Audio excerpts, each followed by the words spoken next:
Monsieur le Président, Monsieur le Directeur général, Monsieur le représentant du Conseil de l'Ordre national des chirurgiens-dentistes, Mesdames et Messieurs, en vos grades et qualités, chères consoeurs, chers confrères, chers amis.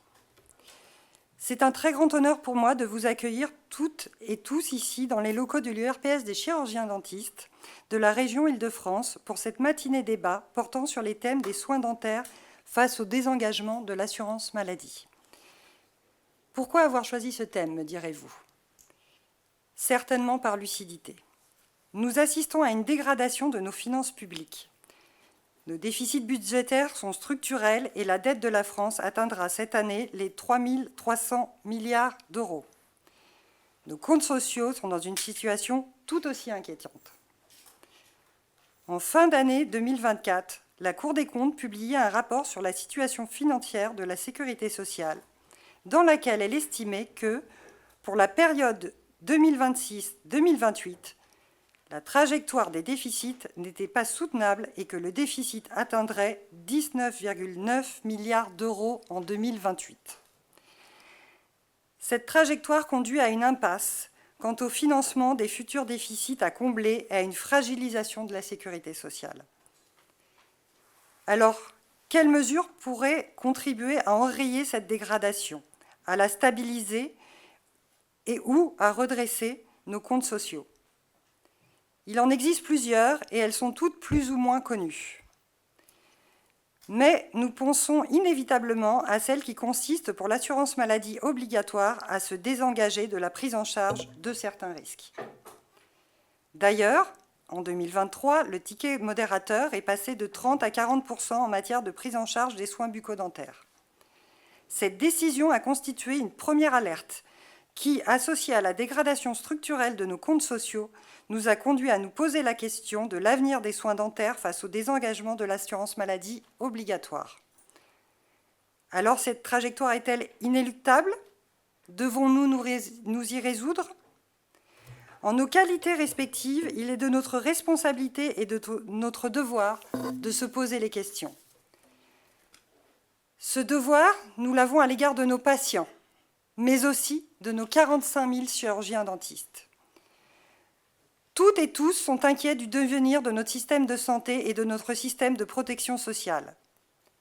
Pour preuve, les sondages récents montrent que la santé reste l'une des préoccupations majeures des Français et des Françaises. C'est une constante depuis plusieurs mois maintenant. Nous avons conscience qu'une remise en ordre des comptes sociaux est indispensable pour assurer la pérennité de la sécurité sociale. Quelles seraient les solutions qui permettraient de concilier les objectifs de la sécurité sociale, notamment d'accès aux soins bucco-dentaires et ses contraintes de financement?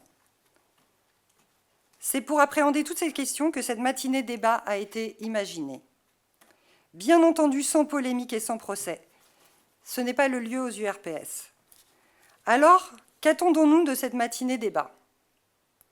Des idées, des réflexions, des discussions, des débats pour imaginer, ensemble, les solutions possibles et en appréhender les avantages et les inconvénients.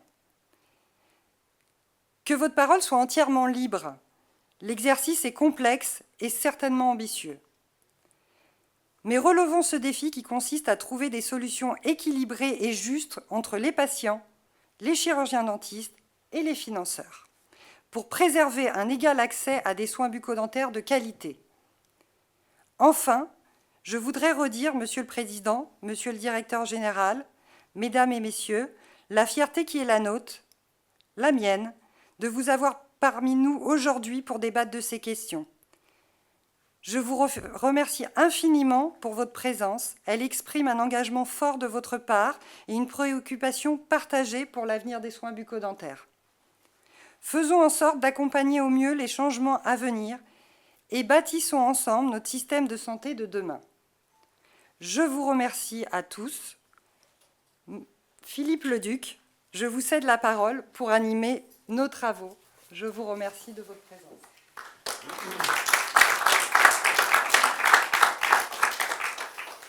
Bonjour à toutes et bonjour à tous, bonjour messieurs.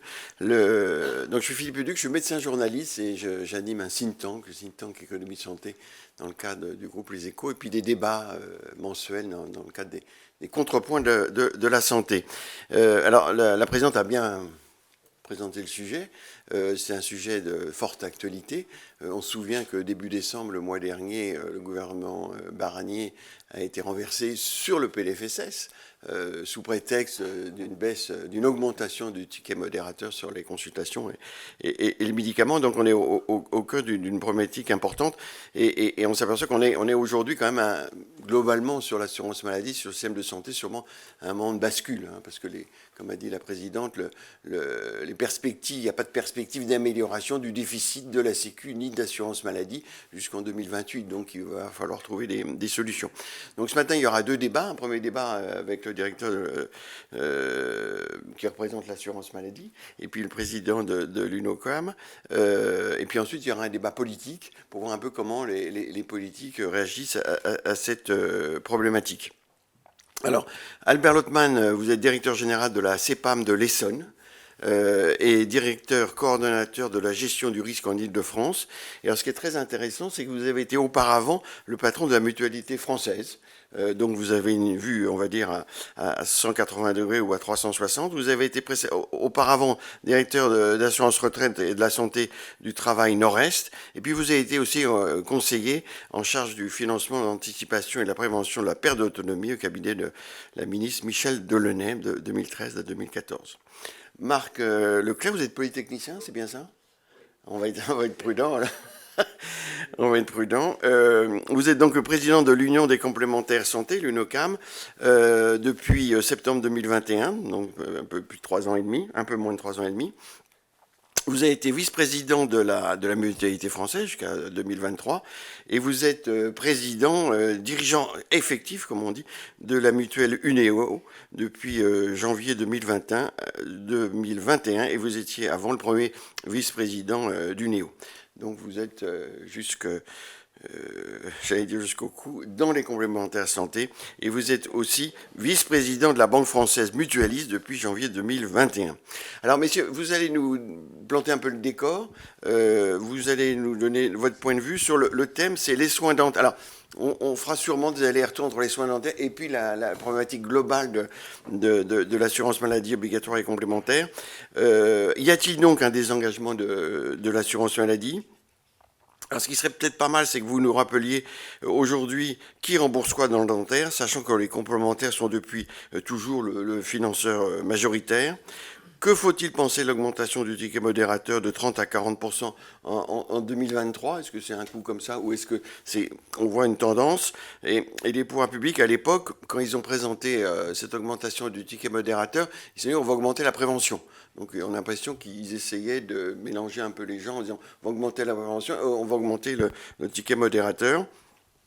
Où on en est du 100% santé pour les soins prothétiques, hein, qui est quand même un élément important dans le débat. Donc quel constat aujourd'hui vous faites ? Et on commence par, comme vous voulez, l'assurance maladie obligatoire. Alors on est obligé. Tout Seigneur, tout honneur. Allez, avec plaisir. Et alors, il y aura un temps de questions-réponses. Préparez vos questions-réponses à la fin pour qu'on ait un petit groupe. Donc, on va faire comme si c'était un groupe de travail pour qu'on aille vraiment au fond du problème et qu'on voit bien les perspectives, comment faire en sorte que tout ça s'améliore. Alors, merci. Bonjour à tout le monde. Pour commencer, je voudrais dire que j'ai beaucoup apprécié l'introduction de la présidente de l'URPS et je pense que c'est une très bonne initiative d'engager cette réflexion dans ce moment qui est quand même un moment plein d'incertitudes. Et voilà. Et donc, je pense qu'on a besoin d'échanger, de dialoguer, de confronter les arguments et d'essayer de réfléchir ensemble. Le sujet, il est plus politique. Mon rôle, il va être un peu compliqué là, parce que on voit bien que voilà, moi, je vais essayer d'apporter un regard plutôt technique, mais beaucoup des réponses aux questions que vous posez relèvent plus, j'ai l'impression, de la deuxième table ronde que de la première. Moi, ce que je peux dire, alors là, je vais prendre la casquette vraiment assurance maladie obligatoire, mais vous comprenez avec mon parcours que je ne vais pas opposer les deux. Et je pense qu'une des clés, c'est quand même le renforcement de la collaboration et des synergies entre les principaux financeurs. globalement, si on regarde le passé, autant sur l'avenir, la question du désengagement, et c'est comme ça d'ailleurs que la présidente de l'URPS l'a posé, sur l'avenir, le sujet, c'est un sujet compliqué. Sur le passé, ok, bon, voilà, il y a eu en 2023 cette décision d'augmenter le ticket modérateur. On ne va pas tourner autour du pot, enfin, c'est une réalité. Si on regarde sur les 10 dernières années ou sur les 5 dernières années, en perspective de moyen terme, il n'y a pas de désengagement de l'assurance maladie obligatoire sur les soins dentaires. Je rappelle qu'en parallèle de la réforme du 100% santé, alors après c'est vrai que dans les éléments de communication gouvernementale, parfois on a fait un mélange des deux sujets.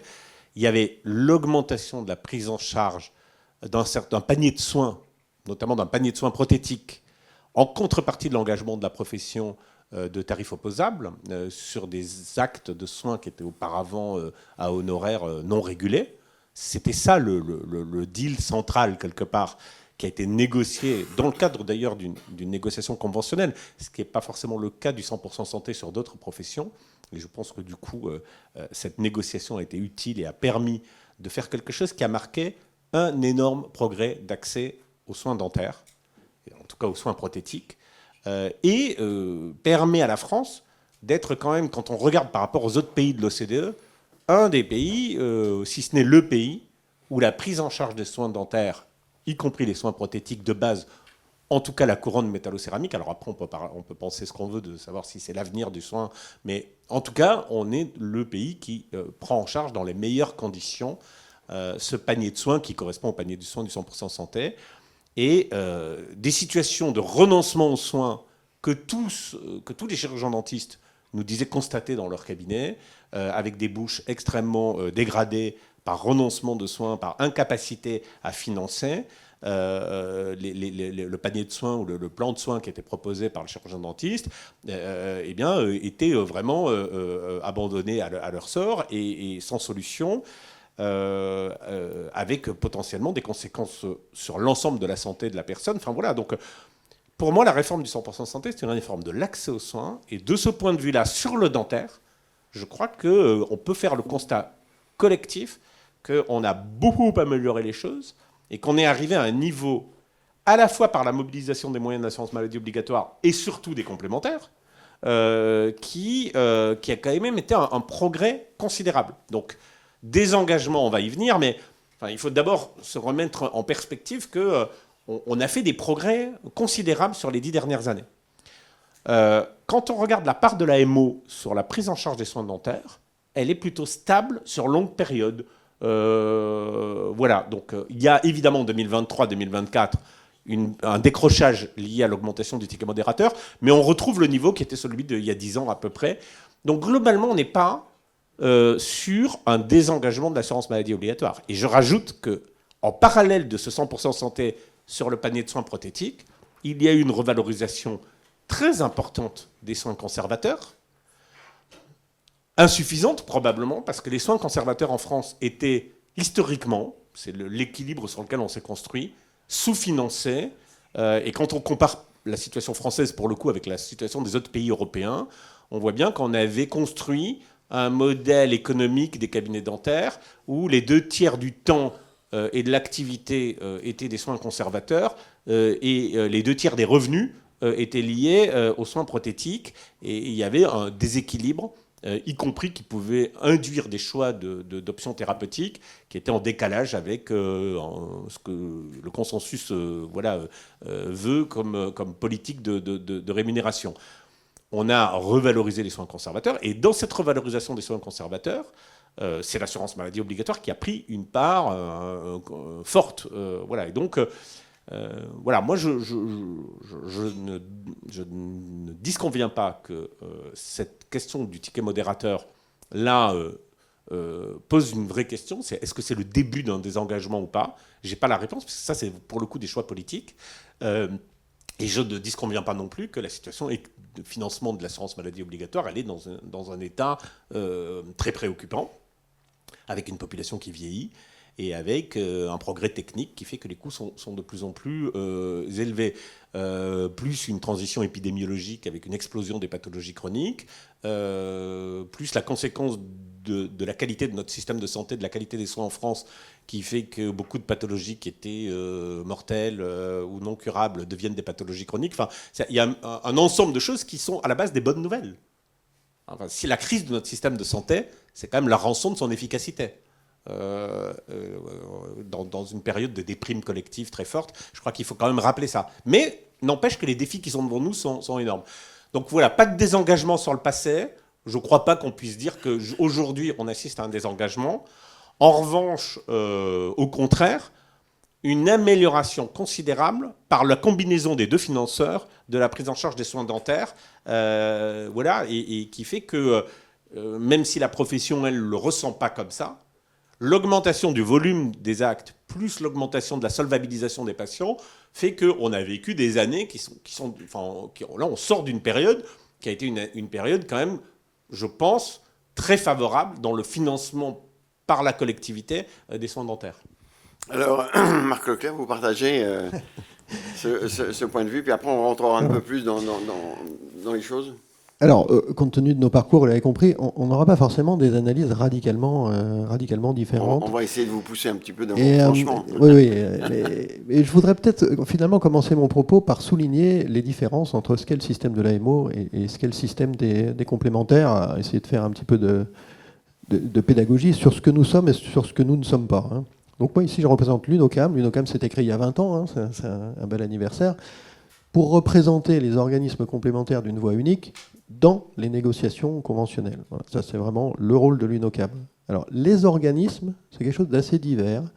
L'UNOCAM regroupe, en simplifiant, 3 familles, et un cas un petit peu particulier, qui est le régime local d'Alsace-Moselle, mais je vais faire un petit peu abstraction, parce que quelque part, dans ces mécanismes, ça ressemble à quelque chose géré paritairement, plus proche de l'assurance maladie, même si c'est un complément, que de notre métier à nous. Donc moi, je voudrais me concentrer sur notre métier à nous, notre métier principal de ces 3 familles, et rappeler qu'il y a 3 familles. Pourquoi ? Parce qu'en France, il y a 3 types d'organismes qui font des activités d'assurance.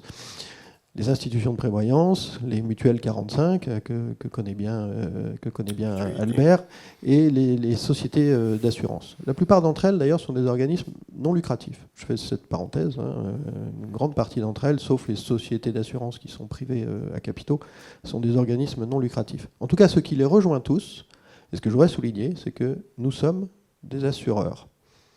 L'assurance maladie porte le nom d'assurance maladie, mais en réalité, ça n'est pas une assurance au sens propre, et moi je voulais le rappeler ici. Donc cette activité d'assureur, ça se traduit dans des contrats collectifs pour les entreprises, vous connaissez ça, et par des contrats individuels. Et si vous permettez, moi je voudrais juste rappeler qu'est-ce que c'est que l'activité d'assurance, qui est très différente de ce que fait l'assurance maladie. C'est une mutualisation du risque qui est porté par des individus, même si c'est parfois dans des contrats collectifs d'entreprise. Et cette mutualisation du risque, je vais la simplifier schématiquement. On a des mathématiciens chez nous qu'on appelle des actuaires. Et ils font quelque chose de très simple. Ils regardent un panier de soins. Très simple. Non, c'est un peu compliqué, il faut faire des maths. Mais ils prennent un panier de soins, ils regardent le coût des soins, ils regardent l'occurrence, on va dire les statistiques du fait que ça se produise. Ils font des calculs financiers et on obtient un coût du risque. On met quelques chargements là-dessus, on met quelques taxes, beaucoup, parfois. Et en fait, on obtient un tarif. Et cette activité, elle est très très encadrée par l'Union européenne. Il y a une directive qui s'appelle Solvabilité 2, qui fait peser sur nous des exigences qui ne pèsent pas sur l'assurance maladie, notamment en matière de fonds propres, de solvabilité. Voilà, je voulais rappeler ça parce que sur ce qui est, nous, le deuxième financeur que nous sommes, il n'y a pas beaucoup de miracles à faire quand on veut regarder les choses. Nos tarifs, ils dépendent des taxes, enfin leur augmentation, de l'augmentation éventuelle des taxes, de la dérive des dépenses ou des transferts que peut faire l'assurance maladie. Et ça, c'est directement l'assuré qui le paye. Voilà, ça me paraissait utile de faire ces tarifs. Après, sur la question et les sujets, le désengagement, Albert l'a rappelé, vous l'avez rappelé, nous sommes depuis toujours, presque, je pense, le premier financeur en matière de soins dentaires. Alors, ça, c'est pas vraiment nouveau. Combien quels sont, alors, aujourd'hui, en 2023, les derniers chiffres qu'a sorti l'adresse, c'est on couvre 43,9% de la dépense, c'est-à-dire ça représente 6,8 milliards d'euros, si je ne me trompe pas, là où l'assurance maladie couvre 39,3. Vous allez me dire, le reste, c'est qui? C'est le patient, hein, c'est le reste à charge. Et donc voilà, on est financeur majoritaire. Je voudrais souligner qu'on est premier financeur et que c'est une tendance en hausse. On est passé en 10 ans, enfin plutôt de 2010 à 2023, de 36,6% à ces fameux 43,9%. Donc ça, c'est plutôt une tendance et qui, évidemment, s'est accélérée avec deux choses. Avec le 100% santé. 100% santé, je ne vais pas paraphraser tout ce qu'a dit Albert. Une réforme utile pour améliorer l'accès aux soins en matière dentaire, centrée beaucoup sur le prothétique, quand même, il faut le dire. C'était un petit peu l'inconvénient, mais c'était nécessaire, et qui a été massivement financée, en fait, par les complémentaires. Donc voilà, une politique publique finalement mise en place en disant on va faire payer ça aux complémentaires, donc virgule, aux assurés des complémentaires. C'est assez simple. Après, ça a été utile, ça a joué un rôle important. Et le deuxième effet, c'est le fameux passage de 30 à 40, dont pour l'instant, on l'a vu qu'une seule... on commence à voir l'année pleine, on va la voir en 2024. 2023, sur les chiffres que j'ai donnés, c'était avec que partiellement ce transfert-là. Donc ce 100% santé, nous on est content d'y avoir contribué, on sait ce qu'il a apporté, avec peut-être un petit bémol, et ça il faudrait l'analyser plus en profondeur. Est-ce que vraiment c'est des Français qui ne se soignaient pas qui se sont soignés? Est-ce qu'il y a vraiment eu un nombre de personnes recourant aux soins supérieurs? Je pense que ça reste encore à varier, mais les Français se sont plus et mieux soignés.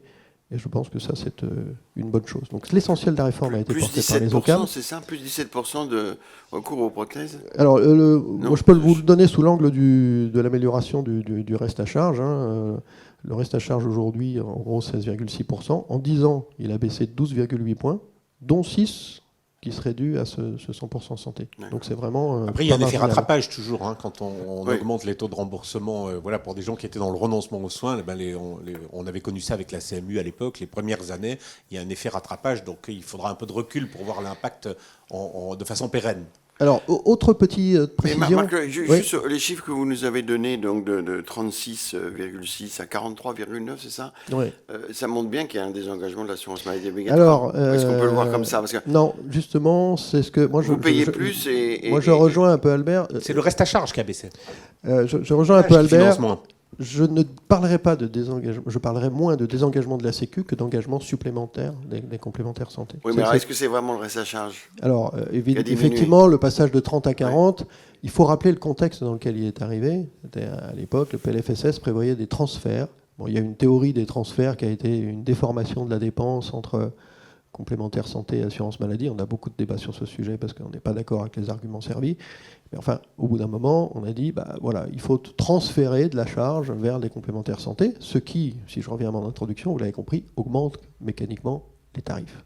Donc en fait, ce n'est pas une solution miracle. Vous prenez l'argent dans la poche des assurés pour combler ces trous, parce que pour de bonnes raisons, peut-être, l'assurance maladie paye plus les ALD à des coûts qui dérivent. C'est un fait. Le trou dont vous avez parlé, il est bel et bien là. Donc dans ce contexte-là, c'est tombé sur le dentaire, ça aurait pu tomber ailleurs, honnêtement. C'est arrivé en plus en pleine négociation, je crois, conventionnelle, donc ça a semé un petit peu le trouble. On ne comprenait pas, mais en même temps, on est retombé sur cet argument qu'on allait faire plus de prévention, ce qui est vrai, si on peut dire un mot de cette belle négociation de 2023, où on s'est mis, j'en dis un mot rapidement, on s'est quand même mis d'accord assez en amont entre financeurs avec l'assurance maladie, c'est-à-dire qu'il fallait faire un virage préventif après un 100% santé orienté très prothétique. Nous, on a adhéré à cette idée dès le début. Après, à 100% santé prothèse, voilà, un vrai virage avec une refonte de l'EBD, annualisé, revalorisé. Et ce qui est très nouveau, c'est cofinancé et coporté avec l'assurance maladie et bien sûr les professionnels de santé. Donc c'est très très ambitieux et de l'argent a été mis. 613 millions d'euros, donc 374 millions d'euros sur la prévention, 253 pour l'assurance maladie, quand même, ça ne se désengage pas complètement, et 230 pour les complémentaires santé. Donc, vous voyez, mais tout ça, ce n'est pas encore dans les stats, puisque c'est la convention de 2023, et donc on ne le voit pas encore dans les statistiques, puisque c'est en train de se mettre en œuvre.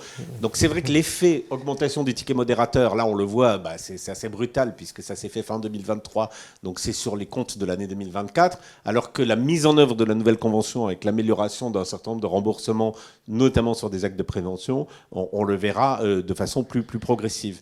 Mais voilà, je partage ce qui est dit. Donc voilà, voilà, bon, en résumé, les assurances complémentaires sont très engagées sur les soins dentaires depuis longtemps. Ils le sont plutôt de plus en plus. Ça, les chiffres le montrent. Hein, on le porte de plus en plus.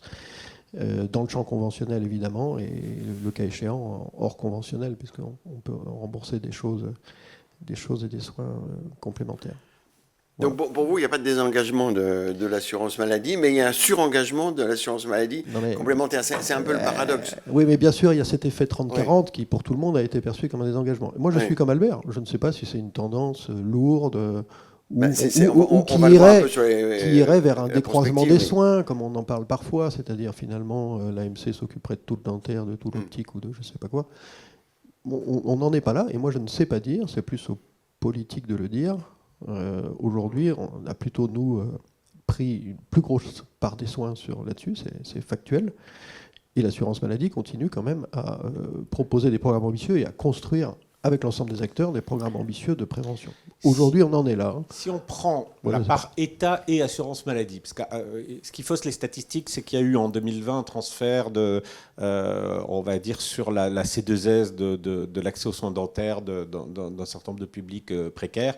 Et donc, les statistiques montrent un désengagement de l'État, mais considérons l'ensemble État-assurance maladie. En 2020, on était à 40% à peu près de la dépense de soins dentaires. On est en 2024 à peu près à 40%. Voilà, il n'y a pas, globalement, sur les grandes masses, il n'y a pas de désengagement. En revanche, comme les dépenses augmentent beaucoup, c'est plutôt les complémentaires qui ont pris la part de l'augmentation. Ça, c'est incontestable, notamment du fait de l'augmentation. Mais ça, c'est les vases communicants. S'il y en a un qui prend plus, en pourcentage, prend moins quand même. Mais si on regarde sur les 10 dernières années, ou sur même les 5 dernières années, mais le reste à charge des ménages, il a énormément baissé du fait du 100% santé. Ouais. Mais est-ce qu'on n'est pas un point de bascule? Parce qu'on l'a vu quand même dans le PLFSS précédent, le ticket modérateur était la solution sur les consultations et sur le médicament pour économiser un peu. Donc c'est ça la question. Au niveau mais le ticket modérateur, c'est sur les soins conservateurs. Voilà, le gros de la dépense.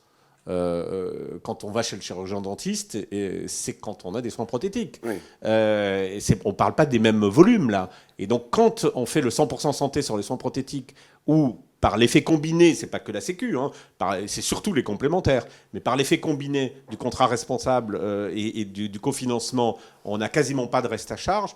C'est une mesure dont l'impact financier au macro est beaucoup plus importante que les 10% sur les soins conservateurs. Soins conservateurs, même si on les a revalorisés, et je m'en félicite, si on demande à M. Solera, il va dire qu'ils sont quand même encore insuffisamment financés.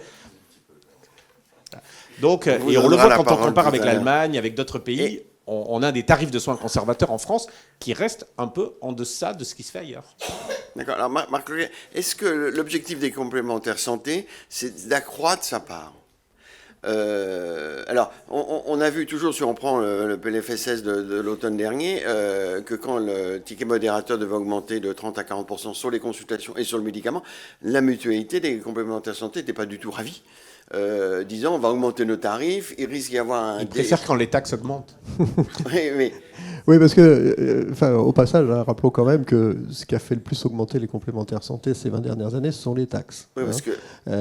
Albert a évoqué la C2S, je voudrais quand même rappeler qu'elle est financée par une taxe sur les gens qui payent des complémentaires santé. C'est père et net, c'est eux, finalement, on prend dans leur poche, hein, c'est une contribution déguisée. C'est l'ancienne CMU. Voilà, l'ancienne CMU, tout ça est financé au travers de la TSA. Je ne sais plus, 14,7%, enfin, sur toutes nos cotisations. Hein. Donc voilà, les Français ne le savent pas, hein, d'ailleurs. Hein. Je pense que si vous faites un sondage, qui sait qu'en fait, ils payent autant sur sa complémentaire santé pour financer en fait la C2S.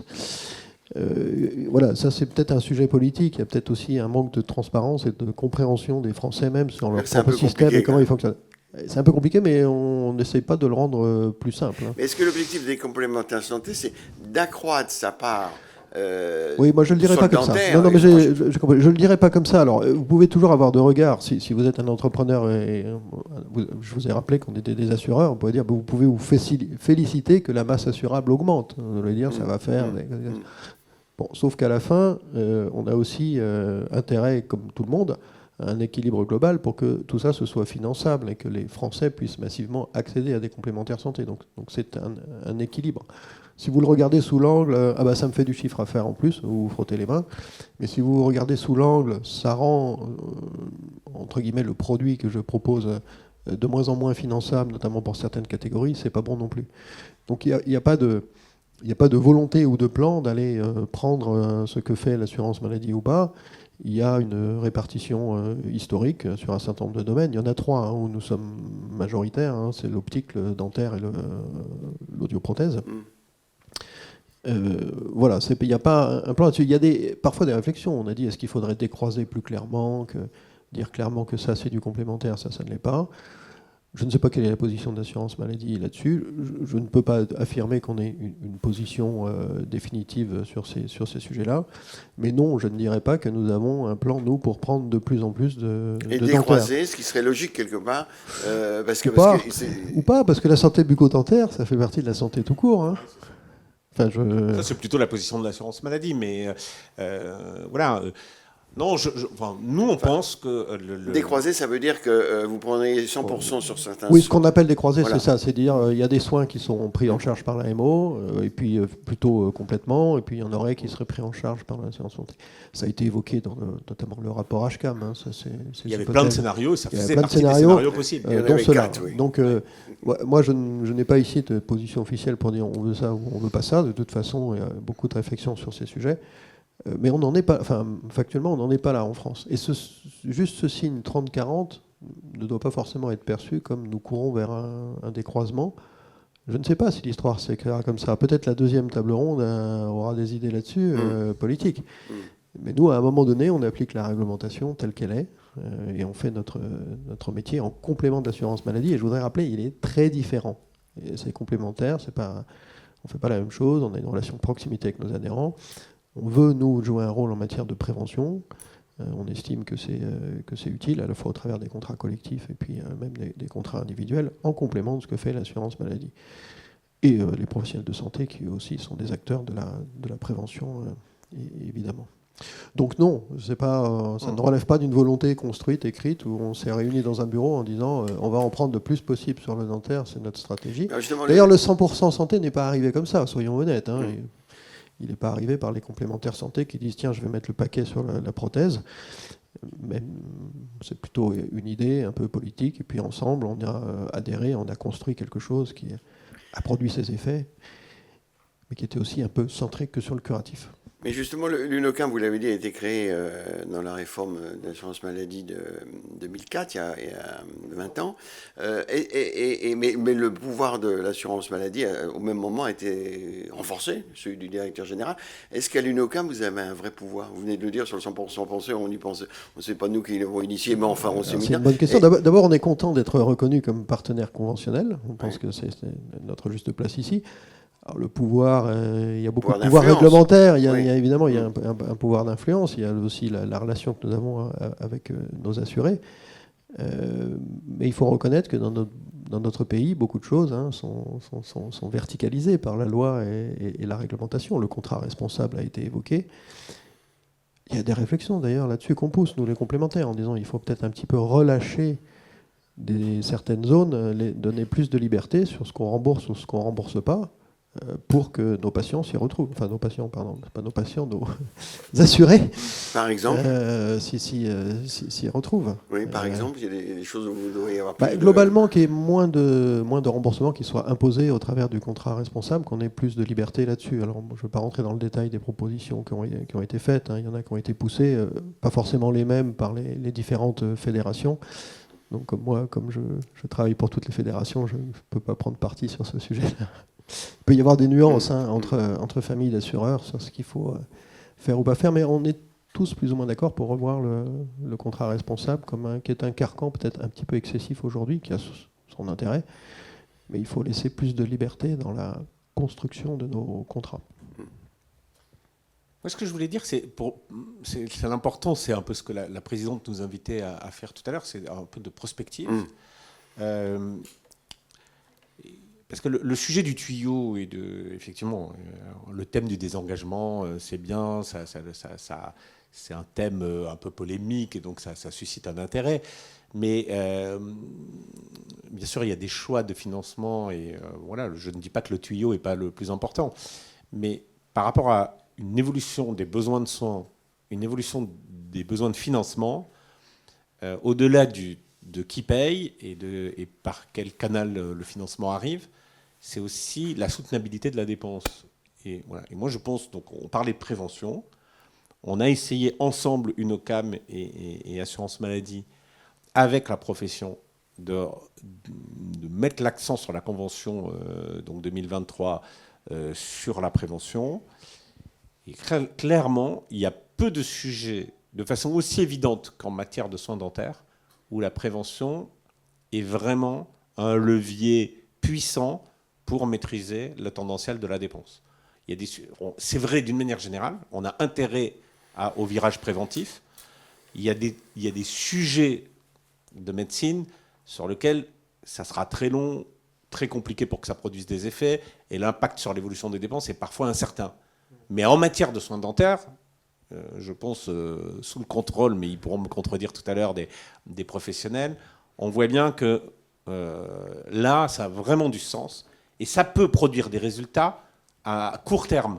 On n'est pas forcément sur une prévention. On a toujours l'impression, quand les spécialistes parlent de prévention, que c'est un investissement qui donnera des effets dans 20 ou 30 ans. Non, en matière de soins dentaires, on peut avoir des effets très, très rapides. Donc, faire bouger les comportements, investir. Alors, revaloriser les soins conservateurs et continuer à le faire, c'est un moyen de faire de la prévention.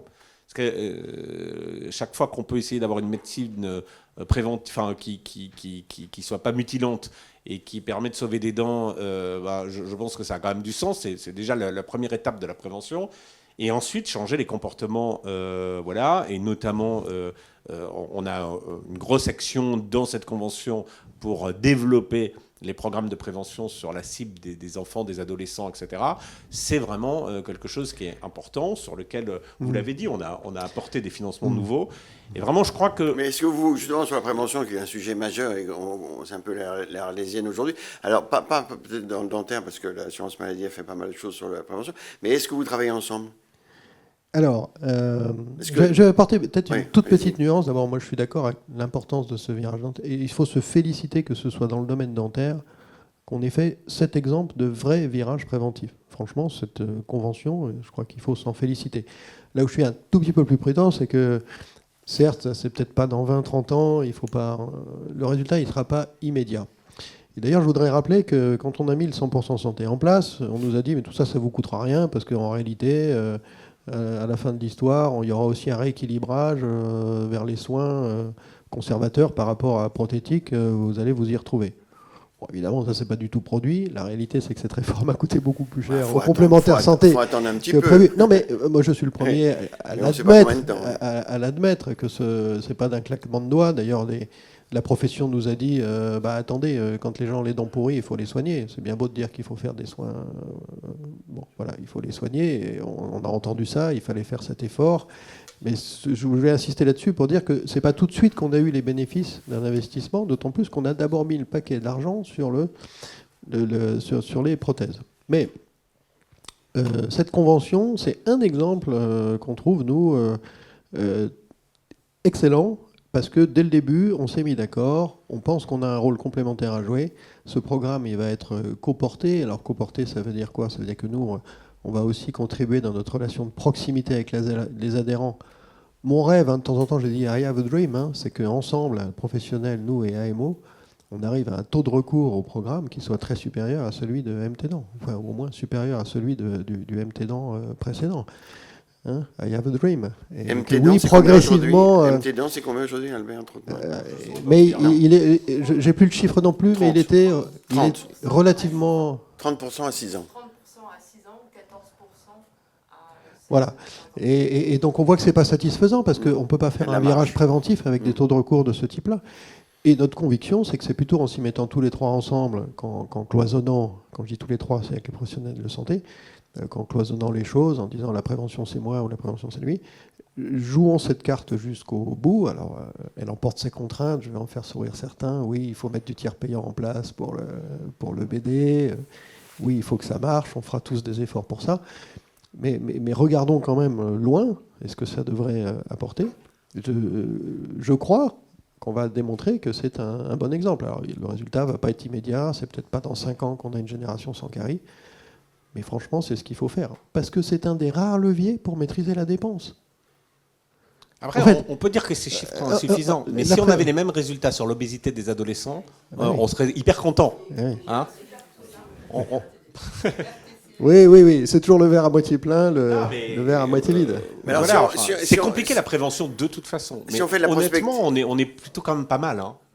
Si on fait de la prospective, vous l'avez dit, Marc Leclerc, vous êtes dans 2 mondes différents. Vous êtes assureur, Ouais, complètement. l'assurance maladie On n'est n'a pas pas les sûr- mêmes contraintes. n'est pas assureur, même si ça s'appelle Et assurance nous, on maladie. nous transfère une charge, Voilà. ça se transfère sur Mais le vous prix. n'avez pas, c'est donc très vous simple. n'avez pas du tout le modèle, vous n'avez pas du tout le même modèle. Comment vous pouvez travailler ensemble pour les patients et que les professionnels de santé se sentent impliqués, pas martyrisés, motivés, stimulés, encouragés? Enfin, nous, on n'a pas l'intention de martyriser les professionnels de santé, c'est nos premiers Il y en alliés a dans qui- la santé de nos Oui, mais assurés. il y en a hein. qui se plaignent un peu, les professionnels de santé, disant on est contrôlé, les réseaux de soins, etc. Ah bah, Qu'est-ce qui- On va, qu'est-ce qui- ouais, alors oui, on va en parler. Bon, Si allez-y. vous voulez qu'on parle des contrôles, on va parler des contrôles. Des Je contrôles, crois qu'ici, tout le monde sera d'accord contrôle sur le des fait prix. qu'il vaut mieux contrôler un certain nombre de centres dentaires Je sur ce qu'ils pense font. même que beaucoup de gens qui sont dans la salle nous ont alertés sur le fait que les grandes campagnes de contrôle qu'on a menées ces derniers temps, notamment sur des centres de santé dentaire peu qualitatifs et très financiers, voilà, enfin, lucratif. Non, mais au-delà de lucratif, moi j'ai rien contre l'activité économique lucrative, mais quand le lucratif remplace la qualité des soins, bon voilà, on a eu quand même là vraiment des pratiques extrêmement graves, mutilantes, dangereuses. Non, mais là, on est etc. d'accord, c'est de la fraude. Oui, c'est- mais c'est- bon voilà, voilà, faut le faire. et Mais c'est sur- en sur bonne l'ensemble intelligence de- avec la profession, sur avec les l'ensemble de la ordres, avec profession. les URPS, et je pense que voilà, et c'est une des raisons sur le décroisement tout à l'heure qui était évoqué. Il y a besoin d'une présence des pouvoirs publics forte. En l'occurrence, ça passe par l'assurance maladie obligatoire aujourd'hui, dans la régulation de toute activité de soins.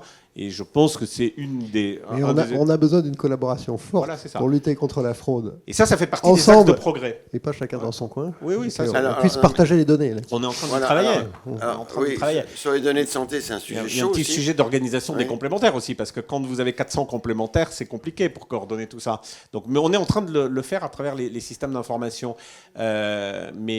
Moi, quand je suis directeur de ma CEPAM de l'Essonne et qu'il y a un centre de santé qui fait n'importe quoi, j'ai des assurés sociaux de la CEPAM de l'Essonne et d'un peu partout de l'Île-de-France qui relèvent de 400 organismes complémentaires différents. Et donc, on est en train de structurer une organisation technique pour que, dans notamment la récupération des indus, etc., et dans les sanctions qu'on apporte, on puisse avoir des actions concertées entre le régime obligatoire et le régime complémentaire. Et vraiment, c'est les gros travaux du moment, là, en ce moment. Et il y a eu longtemps une demande, et voilà. Et aujourd'hui, l'assurance maladie, la CNAM, est très mobilisée sur ce sujet-là. Mais honnêtement, moi, je pense que le modèle économique et que la question de la rémunération, vous avez bien entendu la société française, toutes les professions de santé ont des deux attentes et elles sont toutes légitimes. Et au-delà des professions de santé, je crois que personne considère qu'il gagne trop bien sa vie. Si je regarde encore une fois l'assurance maladie obligatoire, entre 2019 et 2022, il y a une augmentation de 5% par an des dépenses d'assurance maladie sur les soins dentaires. Donc là, c'est une manière aussi de répondre à la question du désengagement. Le panier de soins, il a beaucoup augmenté parce que justement, des gens qui ne se soignaient pas et qui renonçaient aux soins ont pu accéder aux soins. Et donc, l'activité économique des cabinets dentaires. Alors après, j'entends que les coûts, l'inflation, le coût des prothèses, le coût des fournitures. Moi, je gère des centres de santé dentaires parce que la caisse primaire gère aussi des centres de santé. Ils sont tous déficitaires. Donc, je vois bien le sujet. Mais malgré tout, mais ils sont déficitaires parce que surtout, je n'arrive pas à recruter des chirurgiens dentistes et que j'ai des coûts fixes. S'ils n'ont pas de professionnels, c'est dur. Oui. Probablement qu'on les... Mais non, mais ce que je veux, c'est objectivement, la situation, elle est complexe. Mais elle n'est pas complexe parce que la part des ressources qui est accordée soit par l'AMO, soit par les complémentaires, a baissé. Elle est complexe parce que effectivement, voilà, la question de la marge, elle est importante. Et je trouve que dans la Convention de 2023, il y a quelque chose qui est un grand progrès et qui était une critique qu'on faisait au dispositif conventionnel. C'était qu'on se voyait pour une convention, on fixait des tarifs et on fixait aussi un peu des types d'actes et des technologies, enfin des types de soins d'un moment. Et puis ensuite, on ne se voyait plus pendant 10 ans. Et évidemment, le contenu de cette nomenclature-là était plus adapté aux pratiques et à la réalité économique.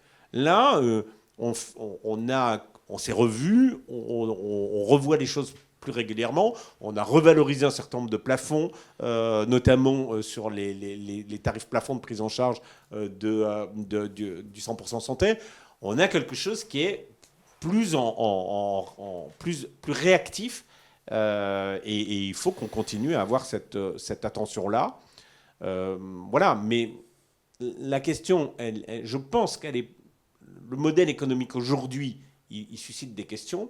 La question, c'est surtout l'avenir. C'est comment on passe les 10 années qui viennent devant nous. C'est la question que vous posiez tout à l'heure en ouverture. Et on aimerait avoir votre réponse. Comment on fait en prospective? Est-ce que, juste, on l'a abordé un petit peu sur la soutenabilité pour payer sa complémentaire santé.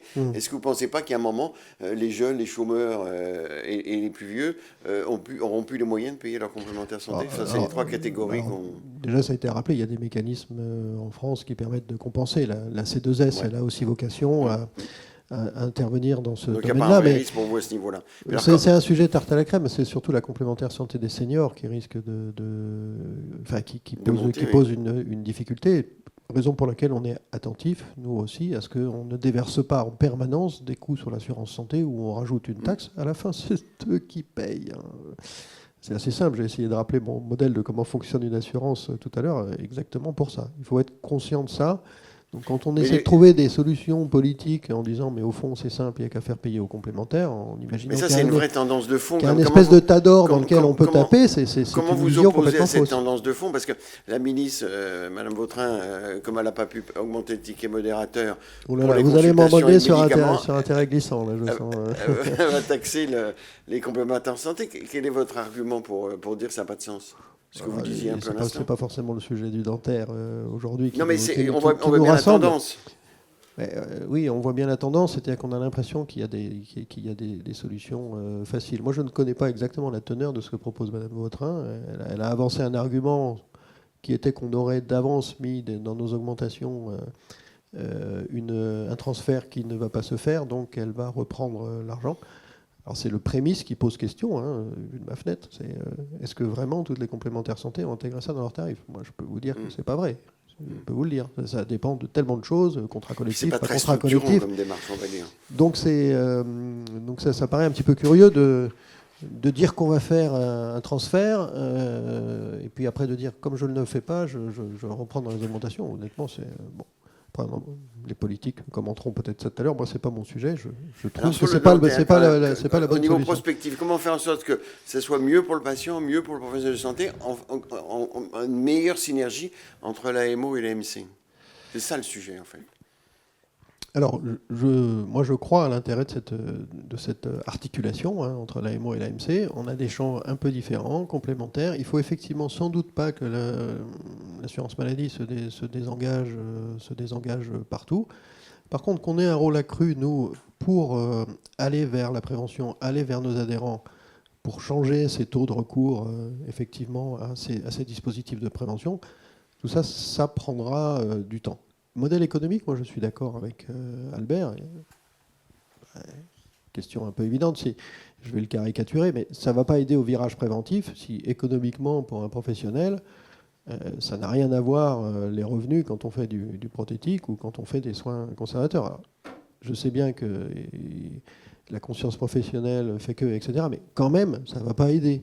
Donc il faut qu'on travaille sur ces sujets-là pour rendre attractifs les soins conservateurs dans la durée.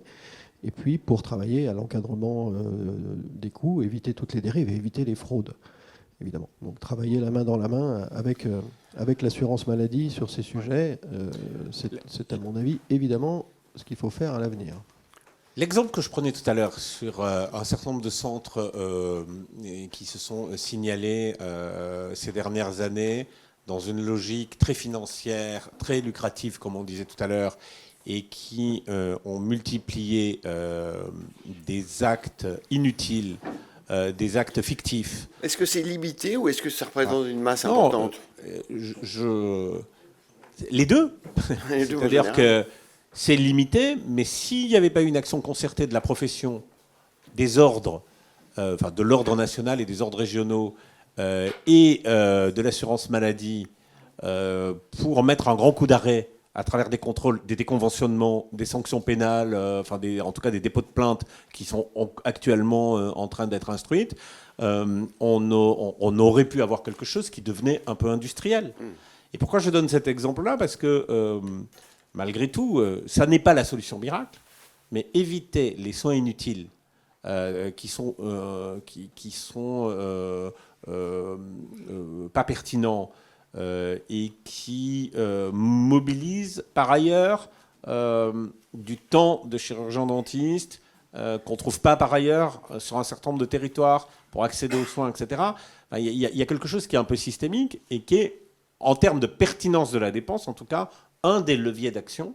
La lutte contre la fraude et la pertinence des soins Oui, mais la et la pertinence- prévention sont les Parce que deux. Je ne peux qu'abonder là-dedans. Pertinence et qualité des soins, c'était un des maîtres mots, de la convention médicale qui nous a fait progresser dans ce sens-là. C'est un sujet pas facile. Alors, on avance parfois un chiffre, je ne sais pas le confirmer, hein, qu'il y aurait 30% quand même d'actes inutiles ou non pertinents, qui est Ça parfois fait évoqué. 50 milliards, oui. Alors, Ou 75 milliards, 30%. Évidemment, je pense que là, on a collectivement des sources d'amélioration du financement Mais il ne faut pas collectif de la confondre, protection faut sociale. pas, même dans le même panier, la fraude et la pertinence des soins. Hein, parce que- Non, Il y a les deux sujets. Oui, mais c'est deux sujets différents. C'est deux Ouais. sujets c'est différents. un sujet différent.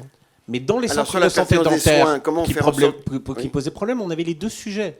On avait des vraies fraudes Oui, sur des actes fictifs ou des ouais. voilà. Ça, c'est pas bien. On avait non, il y a rien qui est bien, vous allez voir. On avait des qualités de soins très mauvaises et donc des pratiques qui respectaient pas, on va dire, l'attendu professionnel, et donc des mutilations de patients. Ça a été médiatisé, on l'a vu, etc. Et on avait des actes qui n'étaient pas frauduleux, qui étaient bien faits, mais qui étaient inutiles et pas pertinents et pas adaptés. Voilà. Et donc, on n'était pas toujours dans la fraude absolue, mais on était dans une logique qui était une logique d'abord économique. Chaque fois que quelqu'un passait la porte du centre, il fallait que le panier, entre guillemets, soit le plus élevé possible. Et voilà, et on a besoin, pour le coup, de travailler avec la profession. Et je salue le partenariat qu'on a eu avec l'Ordre pour qu'ensemble, on évite que ces pratiques-là se diffusent. Et voilà, parce qu'à un moment donné, évidemment, ça donne une tonalité qui est dangereuse. Moi, je ne dis pas que la lutte contre la fraude, que le travail sur la pertinence des soins et que la prévention règle complètement le problème du modèle économique et de notre capacité à suivre l'évolution des dépenses et à les financer.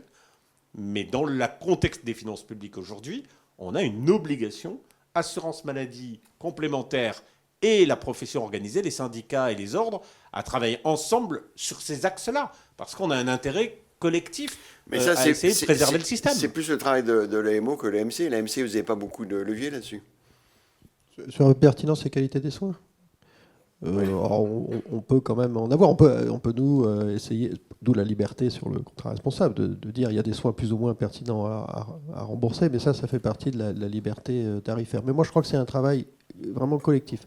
Je pense qu'il faut qu'on en parle dans le conventionnel, que ce soit un des sujets principaux, dans le dialogue avec les professionnels et avec les financeurs, de parler de cette pertinence et de cette qualité des soins. Parce que de toute façon, on ne trouvera pas beaucoup d'autres leviers pour résoudre, comme l'a dit Albert, il y a le virage préventif évidemment, mais ça rejoint la pertinence et qualité des soins pour améliorer l'équilibre de notre Il nous reste un financement. quart d'heure dans cette table ronde. S'il y a des questions, des commentaires, des points de vue dans la salle, allez-y. On va vous donner un micro. Vous vous levez, oui, comme vous le sentez le mieux. Vous présentez. Solera, donc président de la Fédération des syndicats dentaires libéraux, premier syndicat de la profession. Donc, je vous ai bien écouté tous les deux, Monsieur Leclerc, Monsieur Lottmann. C'est vrai qu'entre l'AMO et l'AMC, il y a quand même de grosses différences, à notre goût, en tant que professionnel de santé, notamment dans la gestion notamment des frais financiers, puisque l'AMO a des frais financiers qui s'élèvent de 3 à 5%, alors que l'AMC a des frais financiers de 17 à 25%. Dans ces 25%, on note quand même des milliards de publicités que n'ont pas l'AMO. Donc on a 7 milliards de publicités pour l'AMC, notamment avec des courses autour du globe, des stades de foot, et j'en passe et des meilleurs. Donc c'est vrai que les patients qui sont les premiers concernés par ce désengagement financier de l'AMO vers l'AMC, avec 10% donc, du ticket modérateur qui est maintenant pris en charge par l'AMC, ces 10% représentent 500 millions et auraient dû correspondre normalement à 0,5% d'augmentation des cotisations des adhérents, puisqu'il y a une répercussion, bien entendu, sur les adhérents qui cotisent donc au complémentaire santé. Je crois que cette année encore, on est à 5-6% d'augmentation générale des cotisations des adhérents dans les AMC, et qui fait suite à des années où tous les ans, on a 4 à 5% d'augmentation, ce qui fait que sur les 5 dernières années, on peut dire qu'on est passé de 25% d'augmentation sur les cotisations. Alors c'est vrai que vous gérez des risques, une gestion des risques est importante, mais vous avez des dépenses qui pourraient être diminuées largement, même s'il y a une guerre féroce entre les assureurs, les mutuelles et les institutions de prévoyance. Je pense qu'il serait bon de diminuer ces publicités, ces frais qui finalement sont imputés aux patients directement, puisque sur une cotisation de 100 €, le patient va payer 25 € de publicité, de frais de gestion, qui sont quelquefois un petit peu inutiles dans le cadre de la santé publique.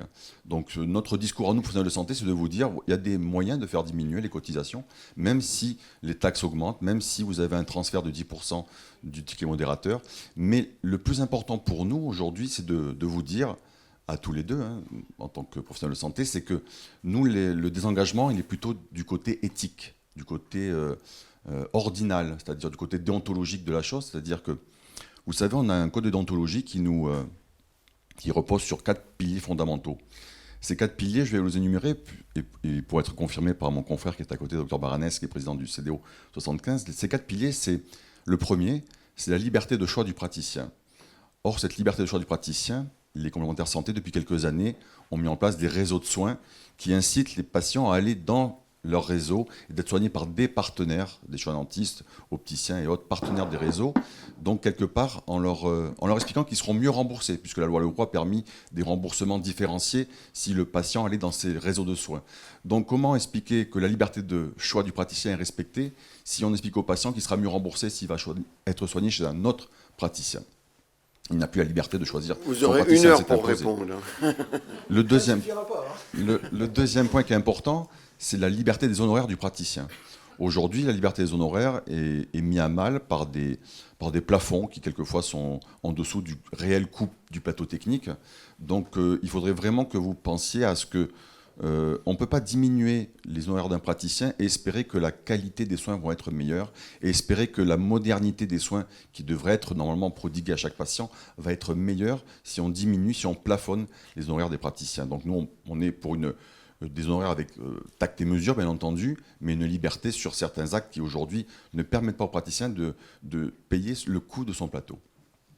Le troisième pilier fondamental, c'est le paiement direct. Et ça, c'est un point très important, puisqu'en donnant plus de poids aux complémentaires santé, on est dans un système où ces complémentaires santé vont nous imposer petit à petit, on le voit actuellement dans les négociations avec l'Inter-AMC, on discute de l'examen bucco-dentaire de la génération, la fameuse génération 3-24 ans, pour laquelle les examens bucco-dentaires vont être pris en charge à 100% chaque année, mais au lieu d'avoir un payeur unique qui est l'AMO, on aura un payeur AMO 60% et AMC 40%. Et c'est vrai que ce transfert, ce partage de paiement par le mode de tiers payant engendre des difficultés, notamment en négociation actuellement avec l'Inter-AMC, puisque l'Inter-AMC nous propose un contrat effectivement qui porte sur ces examens bucco-dentaires des 3-24 ans, mais également de tout le reste. Donc imposer un tiers payant sur tous les soins, prothèses et soins compris pour tous les chirurgiens dentistes. Or ça, c'est pour nous une perte de liberté totale, puisque dès que quelqu'un s'immisce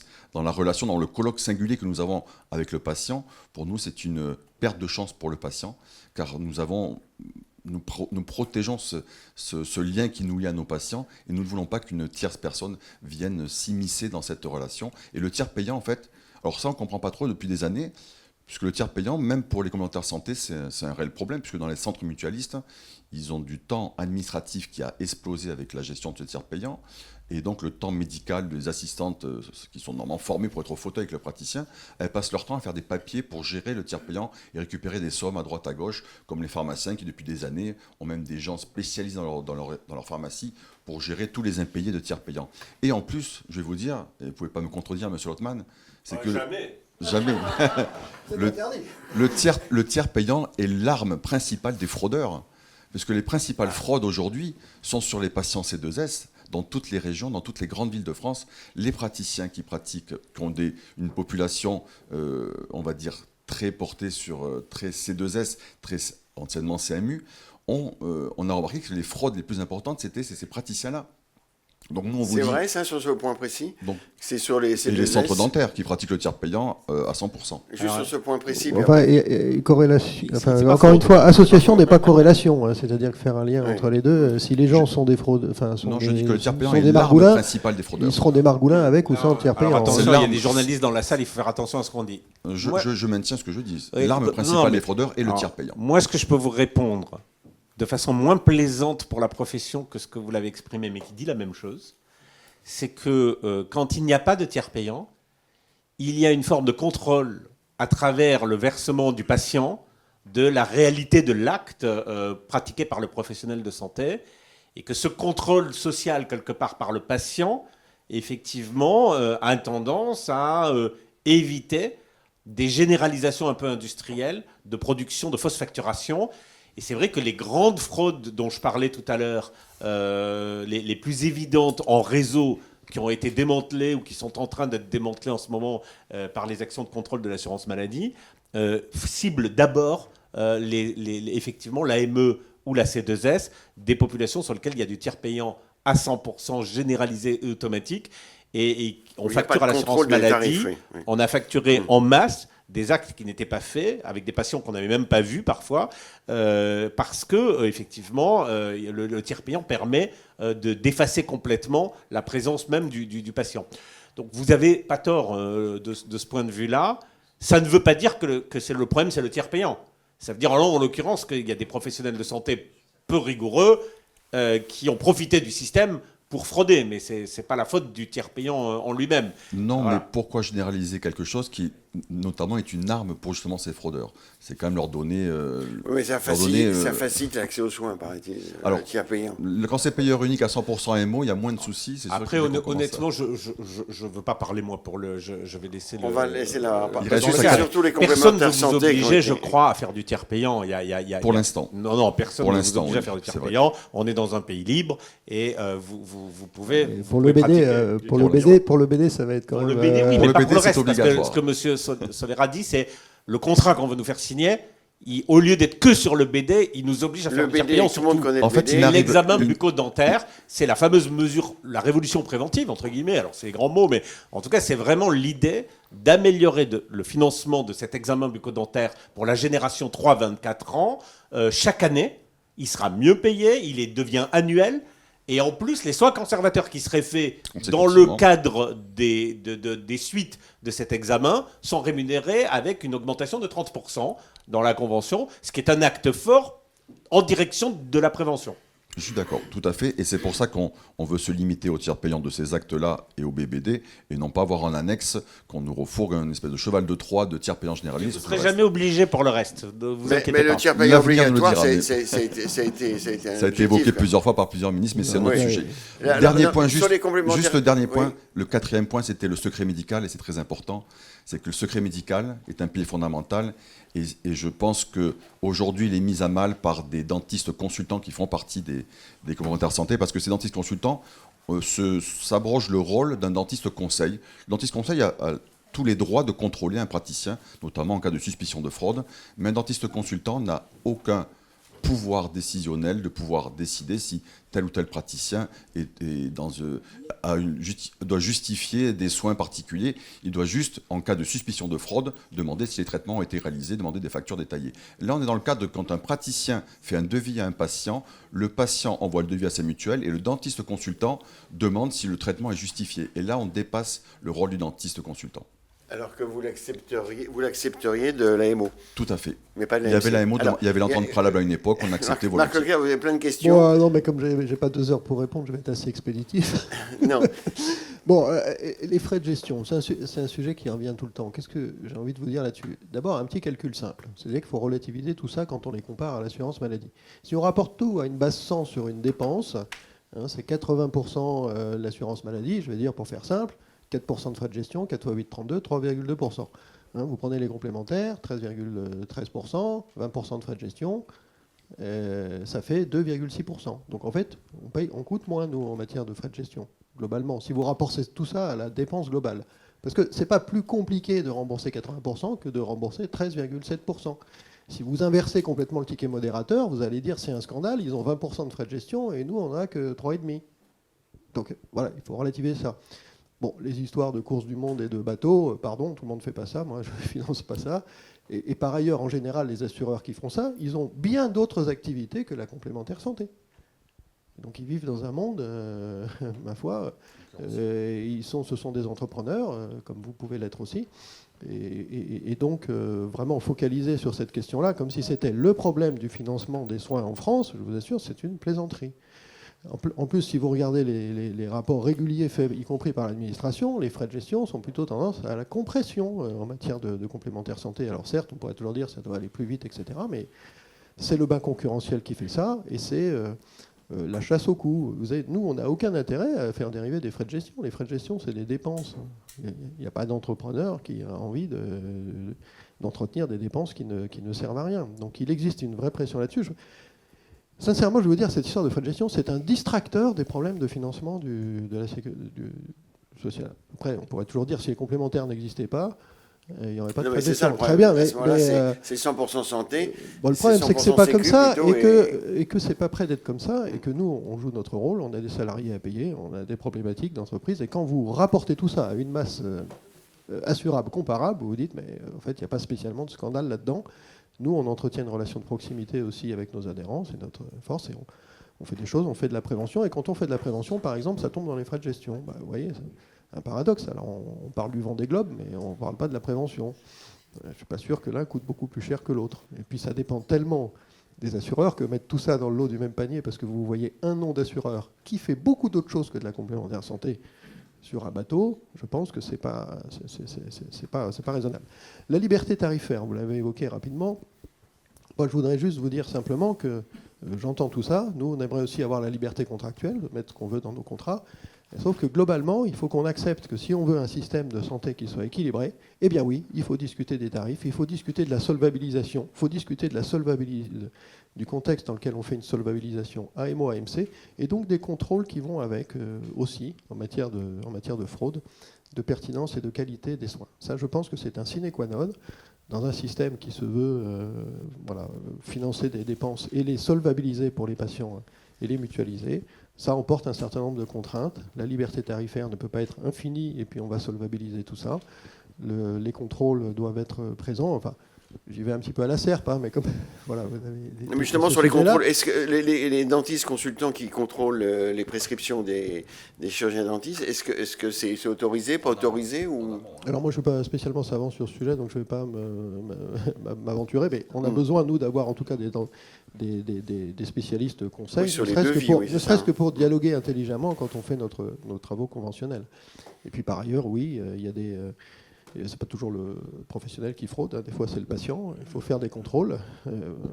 Ça fait partie du boulot, ça fait partie de la lutte contre la fraude. Mais je ne suis pas spécialement compétent sur ce sujet et sur l'intervention de nos Le problème, c'est collègues. que c'est systématique, alors que normalement ça devrait être déclenché à partir de faisceaux de présomption de fraude. Or là, pour chaque traitement dans certaines mutuelles, que vous connaissez très bien, et vous connaissez le praticien, puisque le praticien est devant les tribunaux actuellement, puisqu'on le poursuit, ce dentiste consultant va au-delà de ses prérogatives, c'est-à-dire qu'il demande systématiquement des radios préopératoires, des comptes rendus, des justifications. On est peut-être dans un cas individuel et pas dans une généralité.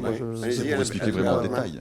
Non, c'est dentiste consultant. C'est un sujet qui connaît bien l'ordre et que traite l'ordre en ce moment. Voilà, c'est ça. Donc ce sujet est en train d'être Je me permets traité. de répondre sur ce sujet. Voilà. Joseph John Baranès, je suis président de l'Ordre de Paris et représentant également conseiller national. Donc nous sommes en train de traiter le sujet effectivement parce que c'est un sujet qui est brûlant. Je pense que ces dentistes dits conseils n'ont pas forcément tous les éléments de décision qu'ils devraient avoir et ils pressurisent un petit peu avec des comportements en tout cas. Je parle de la déontologie, je parle du secret professionnel, je parle de l'éthique également. Et je pense qu'il est très important qu'on puisse travailler ensemble, comme nous l'avons fait avec l'assurance maladie, du reste pour tous les centres indélicats et avec l'ARS, pour éviter justement ce genre de dérive. Et là, j'appuie Patrick Solera sur ce sujet-là, parce qu'on y travaille très fort. Nous avons des textes en route. Ce que vous dites, c'est qu'il faut leur donner plus d'informations, alors. Alors non, c'est pas du tout ce que je suis en train de dire, c'est presque le contraire.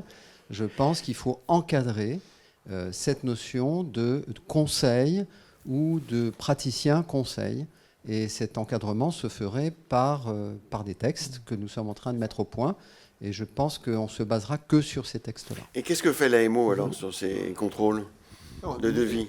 Le système est différent. Nous, on a effectivement des dentistes conseils qui ont des prérogatives qui sont bien définies. C'est exactement en fait ce que vous dites. Hein. Je me contredis là. L'idée, c'est que le Code de la sécurité sociale définit des prérogatives très claires qui sont très travaillées avec la profession, etc. Bon, et donc qui donnent un cadre du contrôle avec une procédure, par exemple, un contradictoire. Bon, voilà, tout ça est très structuré.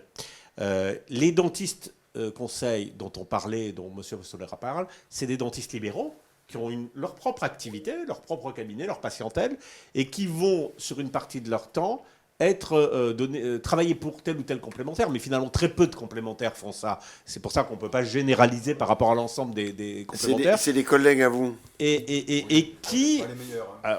Ah ben voilà, mais alors là, tout à fait ça. Et donc probablement que la profession et beaucoup de chirurgiens dentistes et beaucoup d'organisations syndicales nous ont soulevé le sujet qu'il fallait clarifier un peu le cadre d'exercice. Voilà.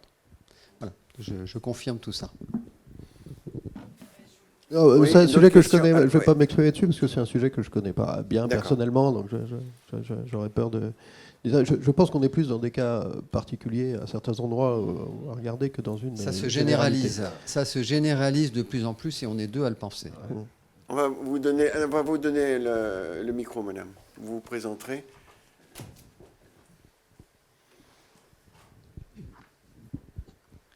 Bonjour, docteur. Alors, assez rapidement, parce que on arrive au terme.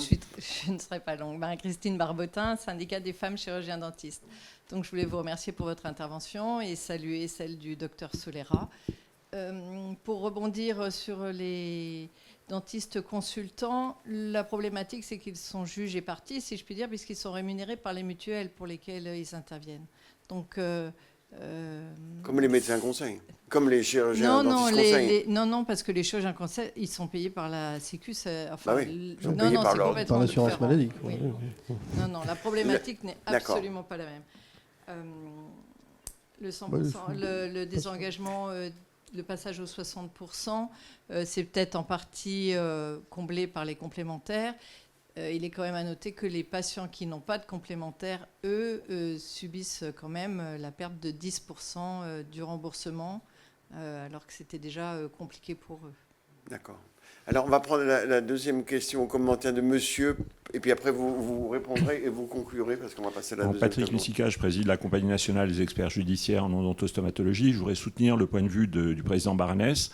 En particulier, certains confrères qui interviennent pour les mutuelles ont des demandes absolument infondées. Je vous donne un exemple. Pose de 2 implants et demande aux patients de faire des radiographies et d'envoyer à sa mutuelle. C'est contraire aux bonnes pratiques. Donc je crois que ça, il faut vraiment le mettre en avant. On ne peut pas faire subir des rayons à des patients qui n'en ont pas besoin. Donc je crois que les contrôles, c'est bien. On a fait beaucoup de contrôles avec les experts, en particulier sur les cercles déviants, mais on ne peut pas se placer hors des bonnes pratiques.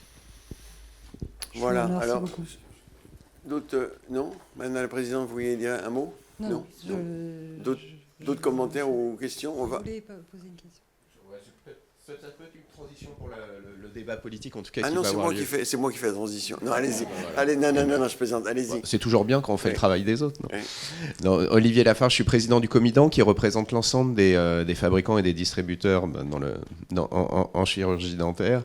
Et on a beaucoup parlé de prévention et nous, avec l'ensemble des syndicats, je pense qu'on est très heureux qu'on parle de prévention et qu'effectivement il y a un virage prothétique prévention. On parle beaucoup de remboursement, mais c'était peut-être un peu aussi pour élargir au-delà du remboursement. On parle d'accès aux soins, mais derrière, il faut des personnes pour soigner. Et aujourd'hui, on le sait, parce que tout le monde ne vit pas forcément en région parisienne. Il y a vraiment des déserts médicaux où il y a des délais et des distances qui sont très longues pour aller se faire soigner.